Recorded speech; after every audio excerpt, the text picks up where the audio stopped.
আপনারা প্রবেশ করছেন বিদ্রোহীর সঙ্গে কালী পূজার মেলায়। ঐতিহ্যশালী এই মেলায় আপনি অন্যকে সহযোগিতা করুন। আমাদের সমবেত সহযোগিতায় এই মেলা সাফল্যমণ্ডিত হয়ে উঠবে। বিদ্রোহীর সঙ্গে মেলায় আপনারা প্রবেশ করছেন, আপনি সবসময় অন্যকে সহযোগিতা করুন।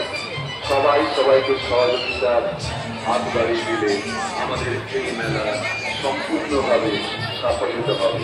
আমাদের দীর্ঘদিনের ঐতিহ্যমণ্ডিত এই ঐতিহ্য আপনি প্রতিমা দর্শন করুন, আপনি মেলার প্রতিটি আনন্দ উপভোগ করুন, কিন্তু মনে রাখবেন আপনি সতর্ক থাকবেন।